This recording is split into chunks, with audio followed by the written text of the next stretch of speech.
Hi my dear students. وصلنا النهاردة لunit 3 lesson 2 عنوانه geography. geography يعني جغرافيا. mountain mountain جبل. river river نهر. glacier glacier glacier يعني نهر جليدي من التلج. desert desert يعني صحراء. rainforest rainforest غابة مطيرة. waterfalls waterfalls شلالات مياه.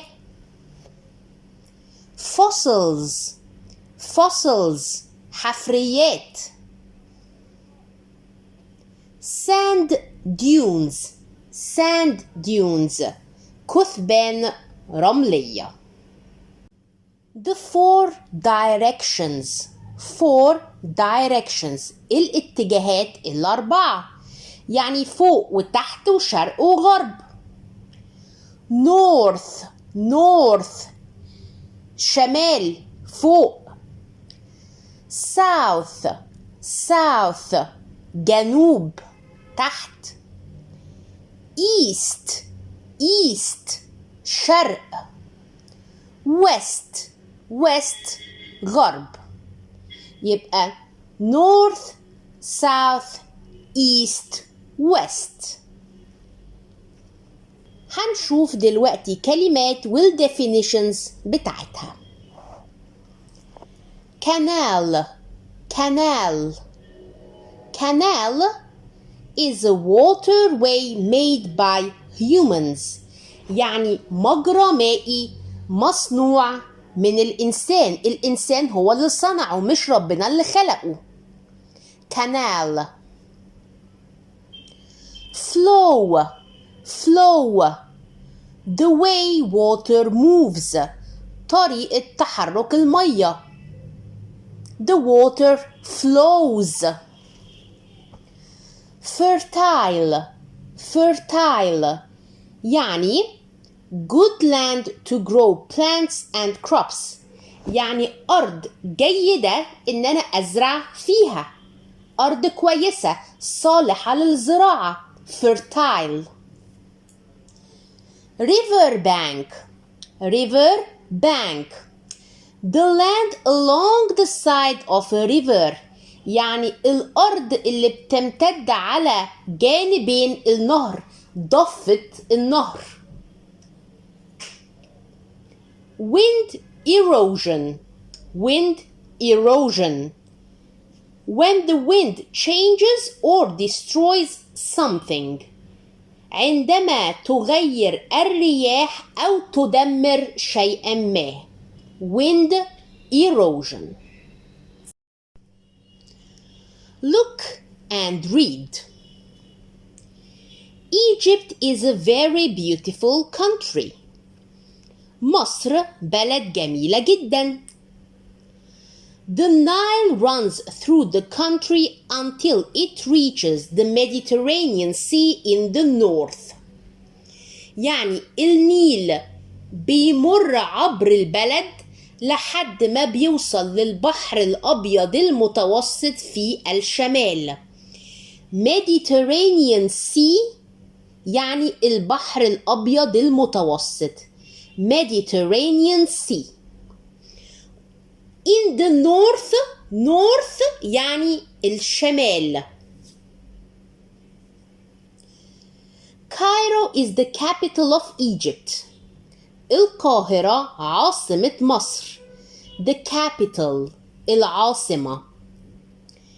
It is a modern city in Lower Egypt. يعني القاهرة مدينة حديثة modern في الوجه البحري. Libya lies to the west of Egypt and Sudan lies to the south.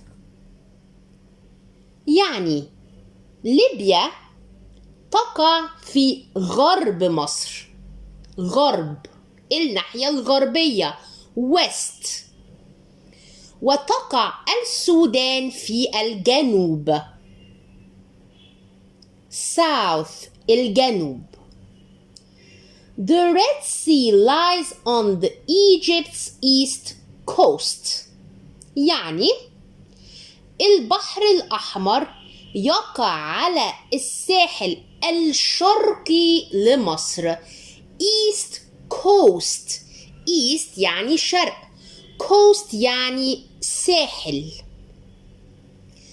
The Fayoum Depression.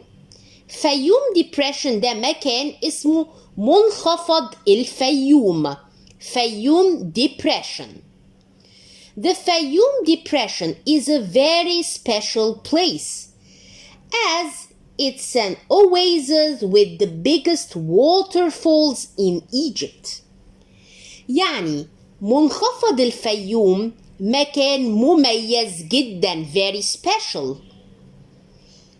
It is an oasis هو واحة بها أكبر الشلالات في مصر. The biggest waterfalls شلالات. It has the huge Wadi El Rayyan Park which is home to many birds and animals. به حديقة وادي الريان. وادي الريان بارك. The huge الضخمة اللي بيسكن فيها عدد كبير من الطيور والحيوانات. There are also fossils of whales. يوجد كمان حفريات لحيتان. Fayoum has lakes and amazing sights all in one place. يعني الفيوم بها بحيرات lakes وأماكن رائعة كلها في مكان واحد all in one place. The Nile Delta is in Lower Egypt. تقع دلتا النيل في الوجه البحري من مصر. شوفوا يا ولاد، لما نقول Lower Egypt ما تتلخبطوش وتفتكروا Lower Egypt هو الصعيد. لا، لما بنقول Upper Egypt Upper يعني الصعيد، يعني كأن مصر ماشية بالعكس. Upper هو اللي من تحت الصعيد. Lower Egypt هو البحر الأبيض المتوسط لفوق، يعني بيبدأ من تحت لفوق. أوكي؟ يبقى the Nile Delta is in Lower Egypt. دلتا النيل في الوجه البحري في مصر. About 20 kilometers north of Cairo. يعني على بعد حوالي 20 كيلومتر شمال القاهرة. The Nile River spreads out into two branches. نهر النيل بيتفرع لفرعين two branches. These two branches flow toward the Mediterranean Sea. يعني الفرعين دول بيتدفقوا نحو البحر الأبيض المتوسط. Flow. The water flows. The Nile flows. The Nile Delta is the fertile soil between the two branches of the Nile. يعني دلتا النيل هي التربة الخصبة الحلوة اللي ينفع نزرع فيها، اللي موجودة بين فرعين النيل. يعني الشكل اللي عامل زي المثلث بين الفرعين هو ده the Nile Delta. It stretches from Alexandria to Port Said and it looks like a triangle. يعني المثلث ده بيمتد من اسكندرية لبورسعيد وبيشبه المثلث. The Nile Valley is the area of land on the banks of the Nile River. The Nile Valley وادي النيل هو مساحة الأرض اللي موجودة على ضفاف نهر النيل، الأراضي اللي موجودة جنب النيل. The Nile Valley. It is very good for growing crops like wheat, dates and beans. المنطقة دي حلوة جدا إن احنا نزرع فيها محاصيل زي القمح والتمر والفول. Many people say that the Nile Valley is like a lotus flower. ناس كتيرة بتقول إن وادي النيل مثل زهرة اللوتس، واخدة شكل كأنها زهرة لوتس. The river and the river banks are the stem of the flower. والنهر والضفاف النهر والأراضي اللي حواليه كأنهم ساق زهرة اللوتس. And the Nile Delta is the flower. والمثلث اللي فوق اللي هي دلتا النيل هي الزهرة بتاعة اللوتس، كأنها وردة لوتس. The Fayoum Depression is in the western desert of Egypt. منخفض الفيوم في الصحراء الغربية لمصر. Western west يعني غرب. It is an area of land that is low below sea level. إنها منطقة منخفضة تحت مستوى سطح البحر. It was made by wind erosion about 1.8 million years ago. يعني المكان ده اللي هو منخفض الفيوم تم تكوينه من خلال تعرية الرياح، من خلال الرياح والجو الجامد جدا منذ حوالي 1.8 مليون سنة. It is connected to the Nile River by the بحر يوسف Canal. هي متصلة بنهر النيل عن طريق قناة اسمها بحر يوسف. This means there is water here, so it is a green place where many plants grow. ده معناه إن في مية هنا، وعلشان كده المكان ده أخضر علشان بينمو فيه العديد من النباتات. تعالوا دلوقتي نشوف الكلمات دي برضو معناها. Wind erosion. Wind erosion يعني تعرية الرياح. White desert. White desert يعني الصحراء البيضاء. Sand. Sand يعني الرمال. Rocks. Rocks صخور. Beautiful. Beautiful يعني جميل. Soil. Soil تربة. Particles. Particles حبيبات، جاية من كلمة parts حتت صغيرة، حبيبات. Crops. Crops يعني محاصيل. Sculptures.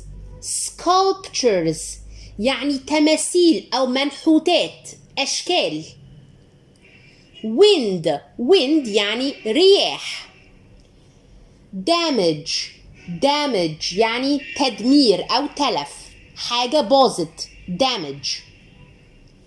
Shape. Shape يعني شكل. طب احنا أخدنا إن wind erosion يعني تعرية الرياح. طيب في كمان soil erosion. soil erosion يعني تعرية التربة. أسوان dam. أسوان dam سد أسوان. against.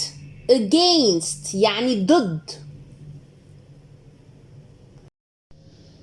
تعالوا نقرأ عن الwind erosion، التعرية بفعل الرياح. In Egypt's white desert, you can see some amazing sculptures. How did they get there? They were made by the wind. يعني في صحراء مصر البيضاء انت بتقدر انك تشوف منحوتات واشكال وزي التماثيل مذهلة، اشكال جميلة. طب هما وصلوا هناك ازاي؟ وصلوا ازاي للصحراء؟ الرياح القوية هي اللي صنعت التماثيل دي. تعالوا نشوف ازاي. There weren't any sculptures millions of years ago. ما كانش فيه أي منحوتات من ملايين السنين. Over time, بمرور الوقت over time, the wind blows sand and small stones against the rocks. The rocks change shape. يعني بمرور الوقت الرياح كانت بتبقى قوية جدا، وهي بتتحرك وتهب الرياح بتاخد معاها رمل وأحجار صغيرة جدا بتخبط في الصخور وشكل الصخور بيتغير. After many years, the wind and sand turned the rocks into beautiful sculptures. بعد سنوات كتير الرياح من كتر ما قعدت تهب ويبقى معاها رمل وزلط صغير غيرت شكل الروكس الأحجار الكبيرة وخلت شكلها زي المنحوتات الجميلة. طيب نقرأ الويند ايروجن، قطعة تانية، التعرية بفعل الرياح. When the wind moves the soil from one place to another and causes change or damage to the soil. يعني لما الرياح بتنقل التربة من مكان لمكان آخر وبتسبب تغير أو تلف للتربة. Soil erosion. When water, wind, or other things break down the soil and take the soil particles away. عندما تفتت المياه أو الرياح أو الأشياء الأخرى التربة وتاخد جزيئات التربة بعيدا.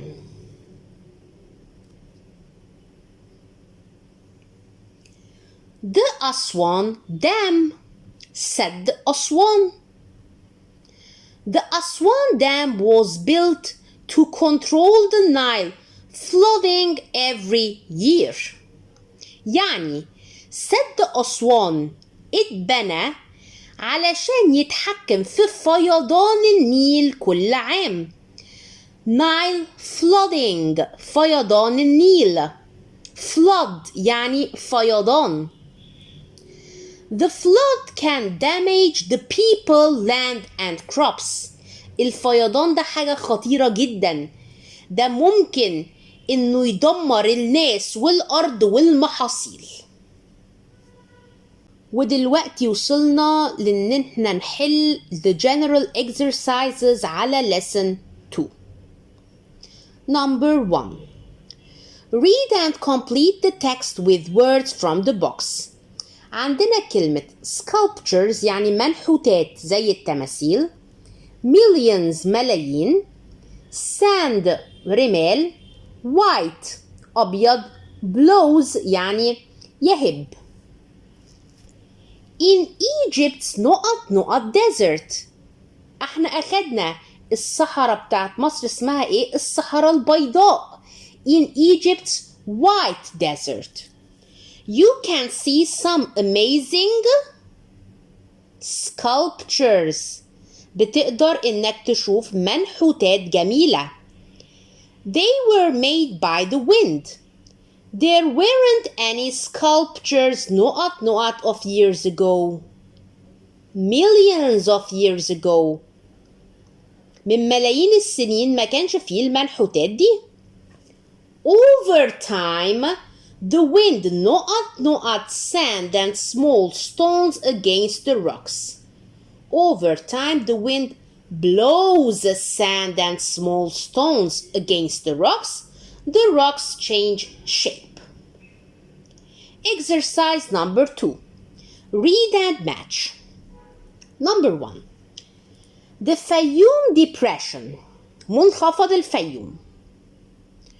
To break down the soil and take its particles away, ولا is in the western desert, ولا stops fires, ولا controls the Nile flooding, ولا like a triangle. منخفض الفيوم أنهي واحد من ده؟ It is in the western desert. Number 2. The Aswan Dam, سد أسوان, controls the Nile flooding. D.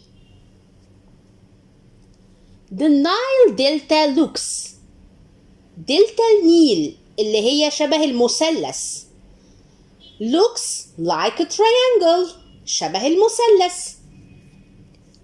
Soil erosion means to break down the soil and take its particles away. Number 3. Reorder the words to make correct sentences.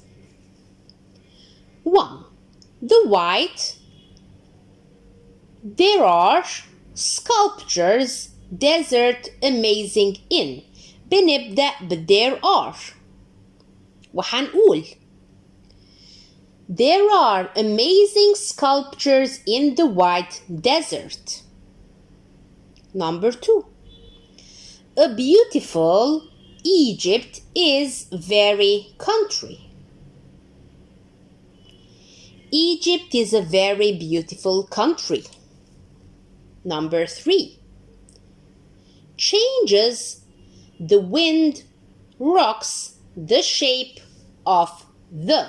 بنبدأ the wind وبنقول the wind changes the shape of the rocks. Number 4. Land growing a fertile good is for crops. بنبدأ a fertile. A fertile land is good for growing crops.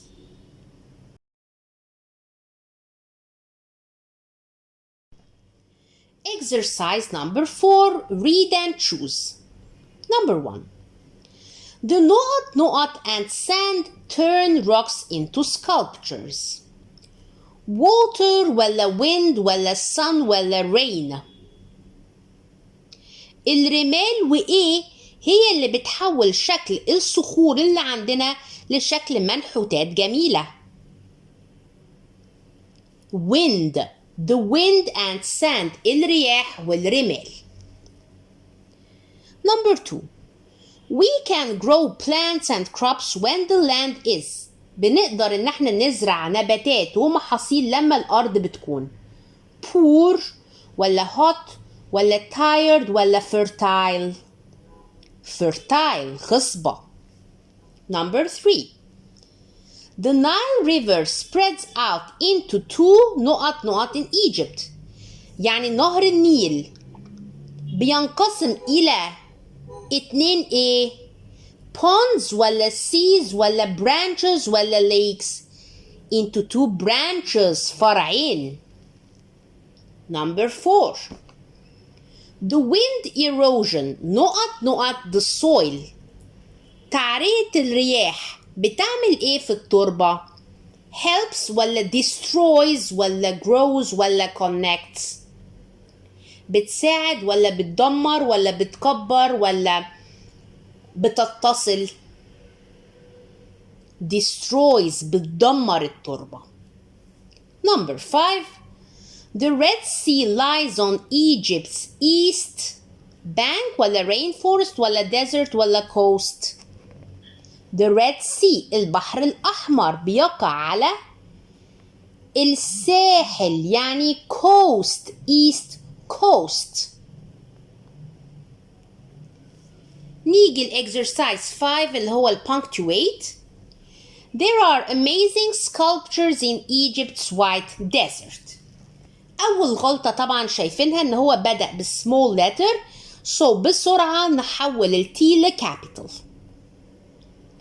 There are amazing sculptures in Egypt. Egypt is a country. لازم نبدأها بcapital E. Egypt. طب Egypt's اللي ناقص ما بين ال T وال S الapostrophe. Egypt's white desert. ونخلص جملتنا بfull stop أو period. نيجي دلوقتي الإكسرسايز write a paragraph. عايزنا بقى نتكلم عن إيه؟ عن الwind erosion. مديني كلمات blows, white desert, stones, sculptures و change. هنبدأ ونقول In Egypt's white desert you can see some amazing sculptures. وبعدها نقول There weren't any sculptures millions of years ago. ما كانش في أي من المنحوتات دي ملايين السنين اللي فاتت. Over time, the wind blows sand and small stones against the rocks. الهواء بيهب وبيبقى جايب معاه رمال وأحجار صغيرة ويفضل ينحت في الصخور الكبيرة ويحول شكلها لمنحوتات. The rocks change the shape into beautiful sculptures. In Egypt's white desert, you can see some amazing sculptures. There weren't any sculptures millions of years ago. Over time, the wind blows sand and small stones against the rocks.